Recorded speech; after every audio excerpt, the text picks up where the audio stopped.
Just old tunes bring back good memories. And we appreciate that. Good morning. I'm Don Lynn's husband, and that's how I'm mostly known. We'll begin our service this morning with, and welcome Zoom people. One of you looks like Tim Walsh. I think that's really great. You see, he's on the left. I don't know, he doesn't have his name there, he says. Hi, Tim. We'll begin our service with a hymn out of worship and song called All People That gee whiz, sound like somebody I know that's running for president. All people that on earth do dwell. Number 3 in worship and song.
Lynn gave me an interesting quote this week, and I'd like to share it with you.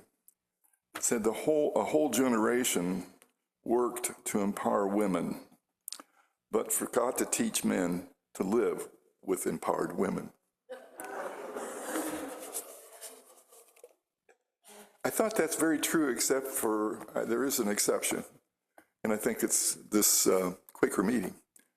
Well, they empowered women early. And I went across this morning, and I thought, well, I'll go out and visit with some older Quaker women, and they're across the street in the cemetery.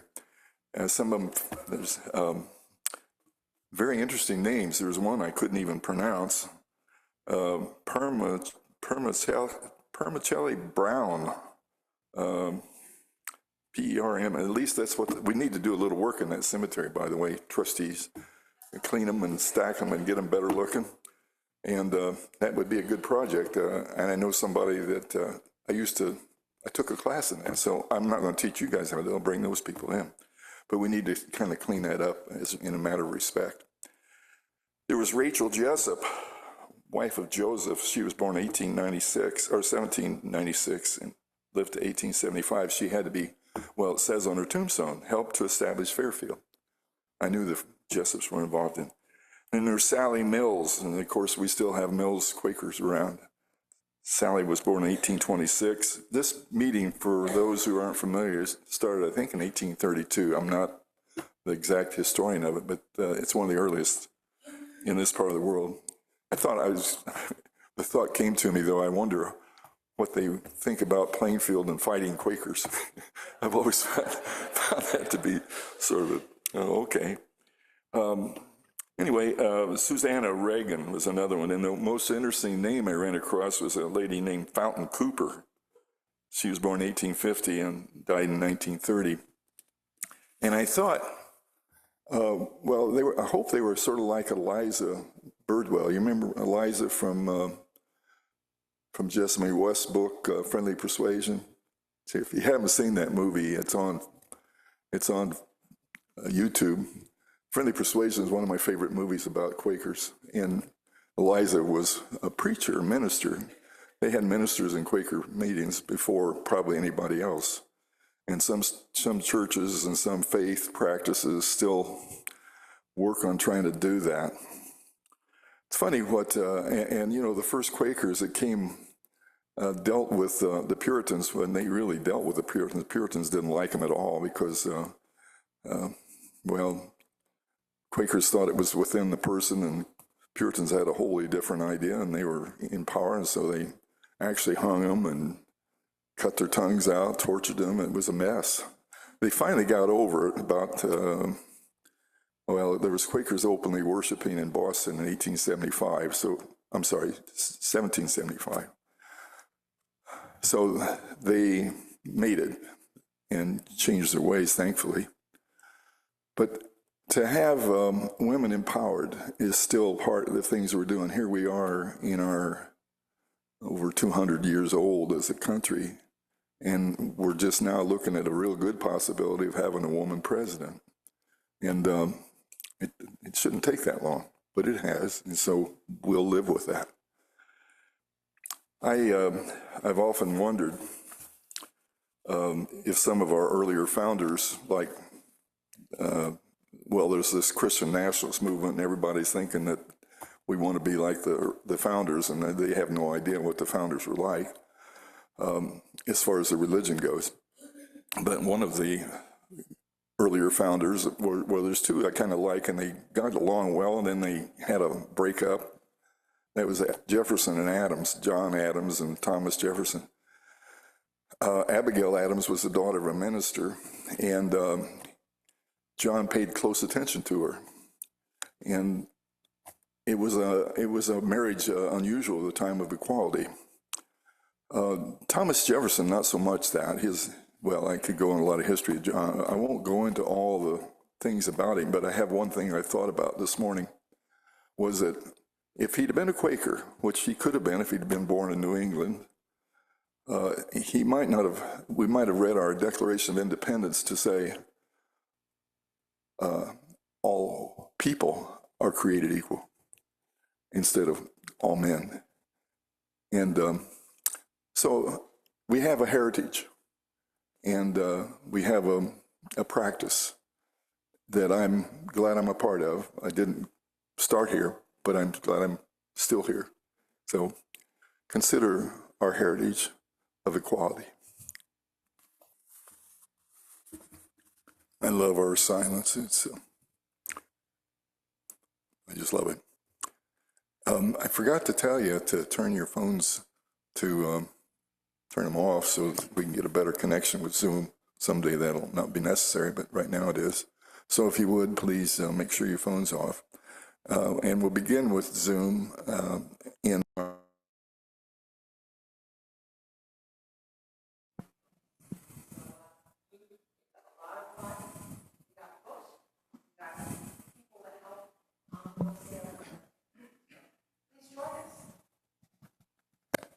Thank you, Sue.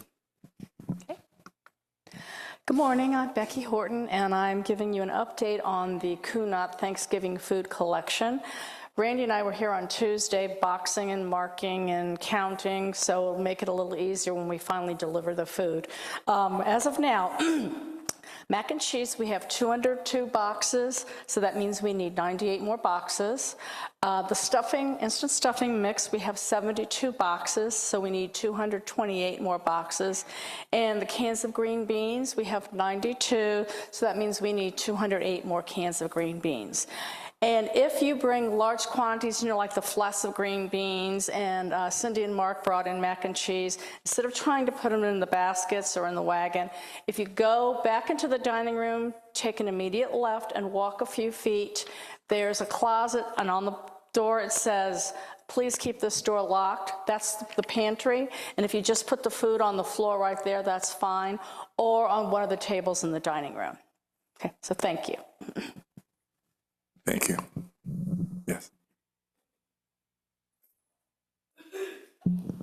Hi, this is Karen O'Brien, and I'm just announcing a community-wide event.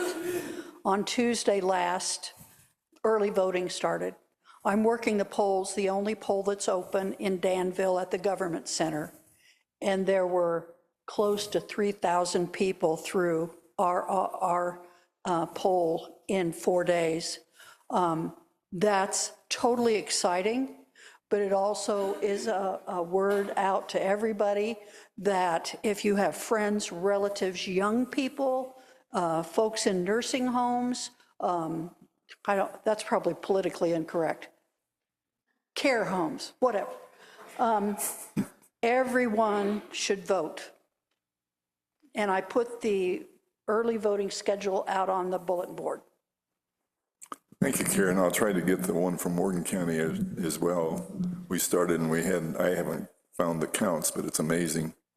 The line was long at Martinsville, and then we'll be voting in Mooresville and several other places. So.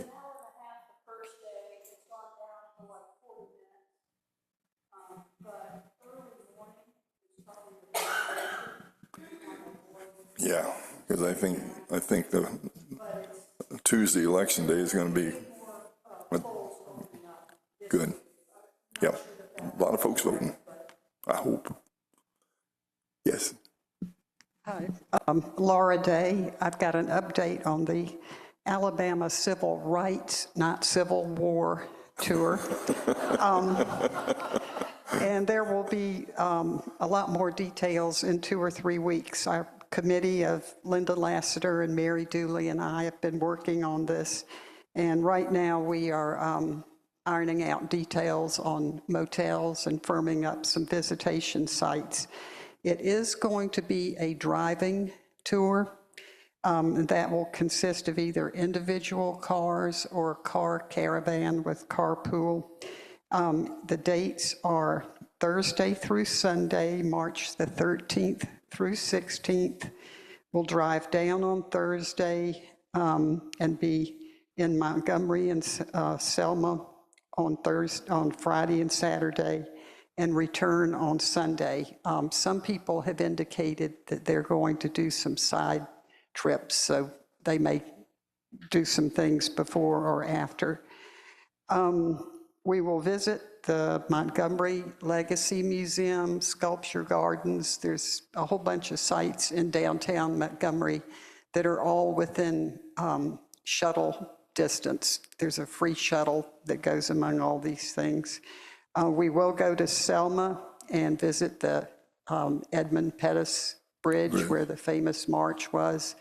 I'm also working to get in touch with a couple of people who were very young at the time, but who participated in that march that we would be able to talk to about their experience. And on Sunday before we depart, we will attend church services at the historic 16th Street Baptist Church, where the 4 little girls were murdered several years, many years ago. Anyway, each day there'll be time for reflection on that day's events. We'll meet as a group, and as soon as this election is over, Mary and Linda are planning a couple of programs here at the meeting house to talk about pilgrimage, the nature of pilgrimage, have some speakers, films, or whatever. But anyway, just if you're interested in this, at this point, just circle March 13th through 16th, and there'll be a lot more details in 2 or 3 weeks. Thank you. Well, just keep telling us about it, because the more I hear, the more I want to go. And it sounds like an exciting time. I had a pigeon fly back from Montgomery once, so I knew that'd be exciting. Took him 10 days, but he made it. Sorry. Oh. I'm Linda Bryant, and I'm the co-clerk of nominating committee. And this is the time of year when we start looking for people to fill slots on committees.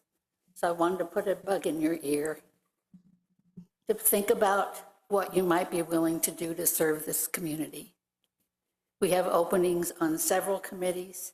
We have several openings on some committees. So I'd like you to think about what you might be able to do.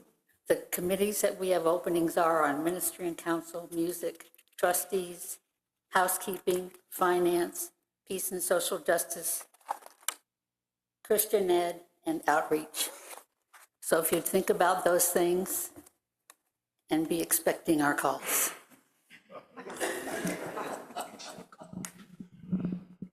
Thank you, Lynn. Thank you. Excuse me, Any other? Yeah. Sandra Hayes Hartman, this is the last time I can tell you, because I'm being held captive next Sunday for a late rehearsal. But next Sunday, the 20th, is the family concert, the Philharmonic Orchestra, featuring Sandra Hayes as the narrator for A Young Person's Guide to the Orchestra. And it's a really fun piece. And we're also doing The Sorcerer's Apprentice, which is really hard and really fast. But that's why we're going to be rehearsing about this time next week. But it is at 3 o'clock at Pike Performing Arts, and there are brochures on the table. And it's not just for kids, it's for people who are young at heart and have young minds. Thank you, Sandra. An announcement. Anita Kamick, a couple things. Next Sunday is our meeting for business, so be reminded of that. And then in 2 weeks' time, on October 26th, I think, is a Saturday, we're going to have a cleanup day here. We're in pretty good shape. We're not going to have a lot to do, but I don't know if you've noticed, some of these bushes out here in back have gone crazy again.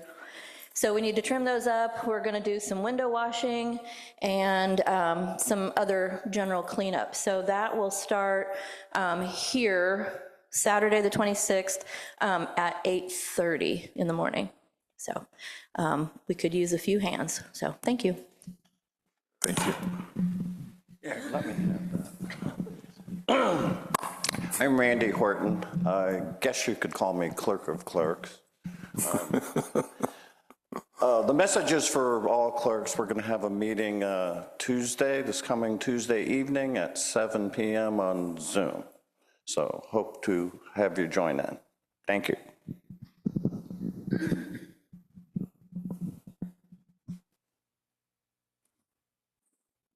Do we have any other announcements? Yeah, I have. Just to remind friends that on the Friday before the election, I think that's November 1st, we'll be gathering here at 7 p.m. for a concert for democracy with Tim Grimm and Bobby Lancaster, who is fantastic. And we're bringing in a guitarist from Santa Fe, New Mexico, who's worked with Tim. So that darn near makes this an international event.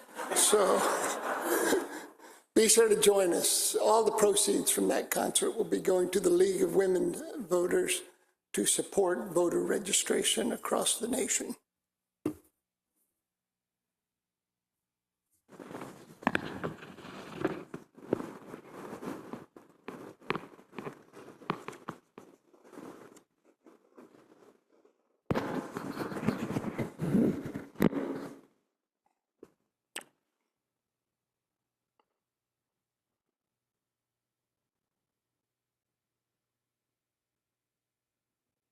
Oh God, we hold within our hearts today all the people who are experiencing devastating and difficult circumstances.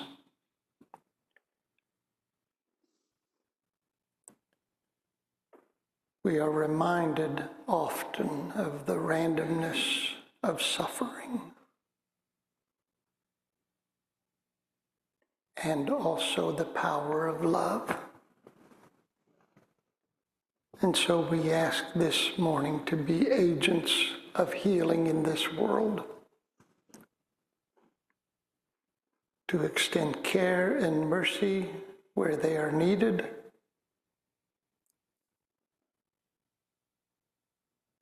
to give understanding where it is lacking,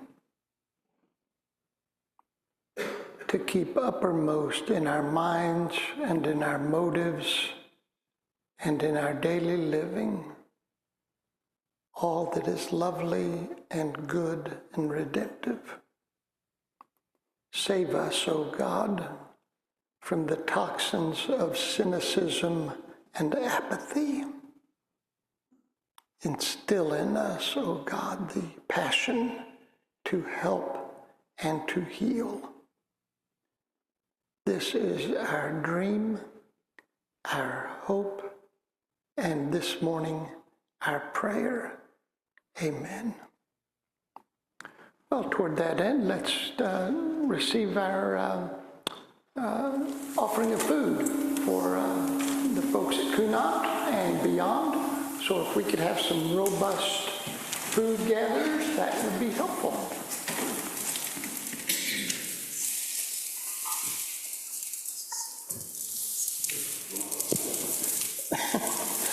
Good luck with that.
Oh my, well, I called Bill Smith on the way over. He and Pam are headed down to Franklin to celebrate his mother and father's 78th wedding anniversary. I hope they make it. I hope that marriage lasts. I'm kind of worried. One never knows about the vicissitudes of romance and what directions they may take. I remember when I was 16 years old, which is when you first start thinking most deeply about romance, I was hired along with 39 other teenagers, 20 boys, 20 girls, and I was so excited because I thought statistically one of those girls is meant for me. And it was not to be.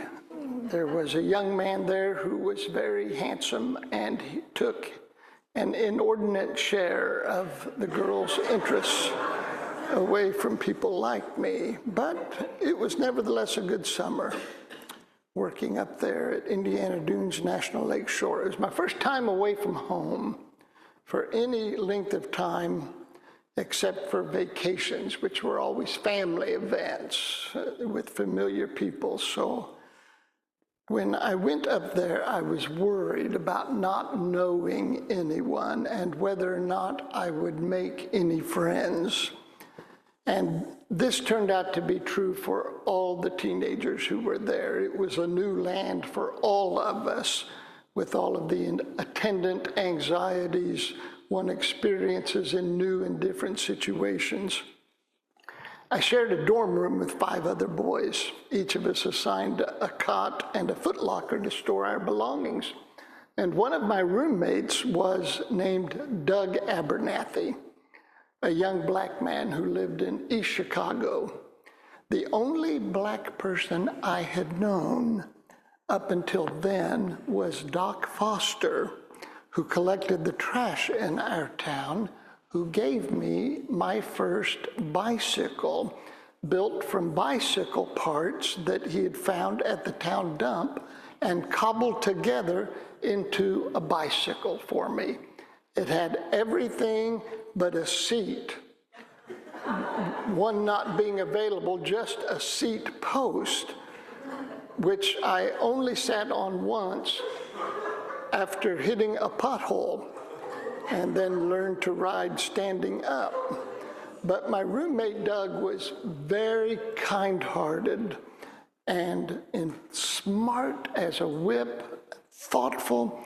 He seldom talked about himself, being far more inclined to ask us questions about ourselves, where we were from, how many siblings we had, the things we liked and disliked. And Doug is still that way. We've remained friends, and not long ago we went to the farmhouse for an overnight trip, and Doug is still asking questions, still shining the light on others and never himself, even though he has been very successful in life and has a lot to brag about. Would he want to, but he never does. There was another roommate whose name was Mike, and Mike knew everything. Mike knew how everything was done, what everyone should think, and never hesitated to tell you everything on subjects he knew nothing about. I am convinced that whoever coined the term mansplaining had Mike in mind. For those of you who don't know what mansplaining is, I'm going to mansplain and tell you. It's when a man explains something to someone, usually a woman, in a condescending or patronizing manner. Here's an example of mansplaining. Last Monday night, Phil mansplained to Joanne how to balance a checkbook, though she has been managing their finances for 40 years. That's an example of mansplaining.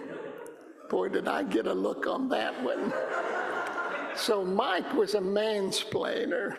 We called him Mike the Answer Man, always pontificating. Think Rush Limbaugh and Jerry Falwell rolled into one.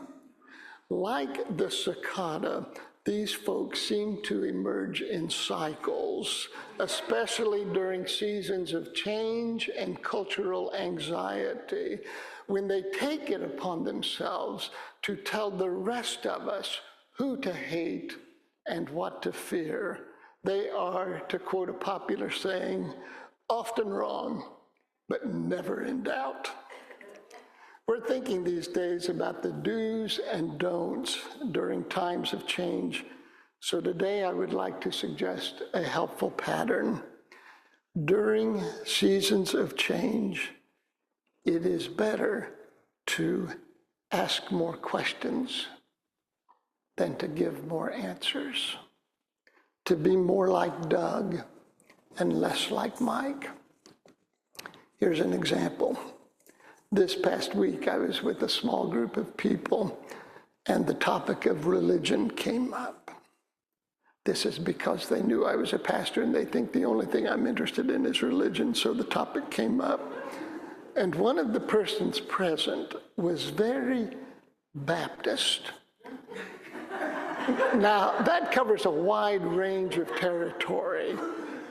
But he was not Jimmy Carter Baptist. He was more Pat Robertson Baptist. And he began talking about wives submitting to their husbands. And just as I was getting ready to ask if he had always been misogynistic or was that a new development, another man present asked him, "Is that the way you grew up?" And the man said, "Yeah, that's how I grew up." And the guy said, "Did that work for your parents? Did they have a happy marriage?" And the man thought about it for a bit, and he said, "You know, it really wasn't that warm of a marriage." And the man asked him, "Are you the head of your household?" And the man thought, and he said, "You know," and I commend him for his honesty, "now that I think about it, I guess my wife and I talk about things and we decide together what to do." And I just sat there listening, marveling that within the space of 3 questions, he had helped this man understand that despite his words to the contrary, he actually admitted he and his wife were partners in their marriage. A realization he would never have arrived at if I had been in charge of the conversation. In times of uncertainty and change, questions expand understanding. Answers diminish it. Questions open doors. Answers often shut them. Here are some things I'm learning not to say, and some questions I'm learning to ask instead. I'm learning not to say, the person you're voting for is a fascist, or a communist, or a socialist. You can fill in the blank. Instead, I'm learning to ask, what about that person appeals to you? I'm learning not to say, the rich should pay more taxes. Instead, I'm learning to ask, if it were up to you, how would you raise the money we need? I'm learning not to say, unless you're a Native American, you or your ancestor was an immigrant. Instead, I'm learning to ask, what are the things that would motivate you to move to another country? I'm learning not to say your beliefs about God are antiquated and nonsensical. Instead, I'm learning to ask, what do you hope God is like? I'm learning not to say we need to outlaw guns, no one should be allowed to have them. Instead, I'm learning to ask, do you feel safe? I'm learning not to say you're crazy, or what in the world are you thinking? Or have you always been this dumb? Instead, I'm learning to ask maybe the most important question of all. Tell me what's important to you and why. Tell me what's important to you and why. Learning to be a Doug, not a Mike. To be quick to ask questions and slower, much slower, to tell people what they should believe, how they should vote, and what they should think. Since questions open doors when answers almost always slam them shut.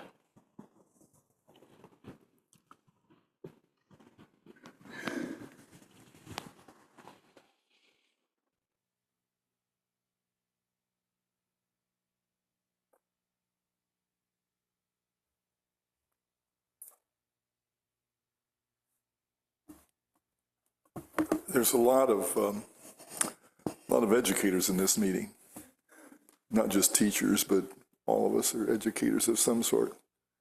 And I don't think there's an educator among us that would ever regret teaching students how to ask questions instead of answer.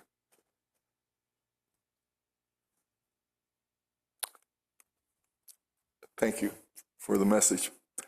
Our final hymn today is 98 in the worship and song, Green Book. O young and fearless prophet.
We ought to sing that every Sunday until we can actually sing it. That'd be wonderful. Get the choir up here, get a band up here, and Cindy, and just have them teach us that beautiful song so that we could sing like we were in a pub in Ireland. Raise our mug and sing heartily. Well, I went away for the summer when I was 16. I came back and started attending a Quaker meeting, which sent shivers down the spines of my Catholic family, all of whom went out of their way to tell me my soul was in mortal jeopardy. I had no idea that we could trace our lineage back to Peter, the first pope, the first Catholic, but apparently we could and did, and here I was violating that. I was summoned to Vincennes to meet with my grandmother about it, the most Catholic you ever met, who sat me down in her living room and looked at me and took me by the hand and said, "Tell me about Quakerism."